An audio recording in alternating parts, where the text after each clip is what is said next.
நம்ம வீட்டு வாசலை அழகா லக்ஷ்மி கடாட்சியம் நிறைஞ்சதா நம்ம வீட்டில் இருக்கிற யூஸ் இல்லாத பொருளை வச்சுக்கிட்டே நம்ம எவ்வளோ ஒரு அழகாக மாற்றலாம் அப்படிங்கிறத இந்த வீடியோவில் நம்ம பார்த்து தெரிஞ்சுப்போம். நம்ம காலை எழுந்திரிச்சு பார்க்கக்குள்ளேயே நமக்கு ரொம்ப சந்தோஷமாக மன நிறைவாக இருக்கக்கூடிய விஷயங்கள், நம்ம வீட்டு தெய்வங்களும் மனம் குளிர இருக்கும். அப்படியாப்பட்ட ஒரு விஷயத்தை தான் இப்போ நம்ம பார்க்க போகிறோம். இது விநாயகர், ஏற்கனவே நீங்கள் நீர்வீழ்ச்சியில் குளிக்கிற மாதிரி விநாயகர் உங்களுக்கு காட்டியிருப்பேன். அழகான விநாயகர்.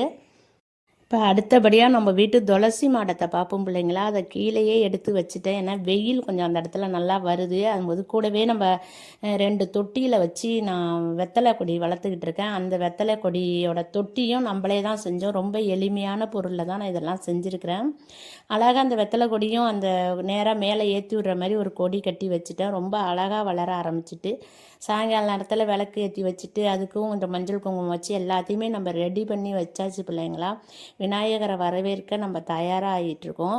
அதுக்கு பக்கத்துலேயே பார்த்திங்கன்னா நான் சம்மங்கி கிழங்கு ஒரு குடத்துல தான் போட்டு ஊனி வச்சுருந்தேன். நல்லாவே வளர்ந்துருக்கு பிள்ளைங்களா. அது அடுத்ததாக நம்மளோட வாசப்படியெல்லாம் அழகாக கழுவி விட்டு நம்ம மஞ்சள் குங்குமம் எல்லாம் வச்சுட்டு இந்த மாதிரி பாதம் வரைஞ்சி வச்சுப்போம்.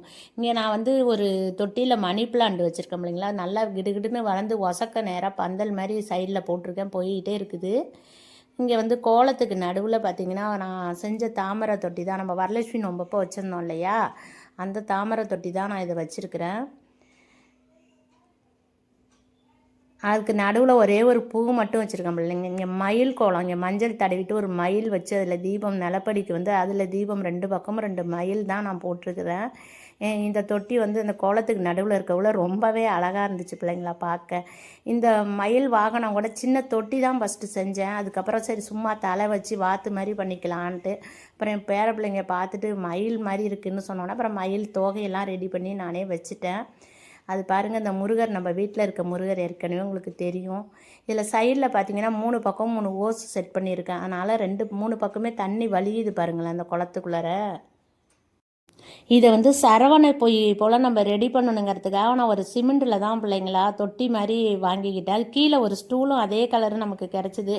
அதனால் அதை நான் வச்சுருக்கேன். அதை வச்சுட்டு நம்ம வாங்கினோம் பார்த்திங்களா, பிள்ளையாருக்கு வச்சுருந்த அந்த தாமரையெல்லாம் இந்த சரவணை பொய்கைக்கு தான் நான் வாங்கியிருந்தேன்.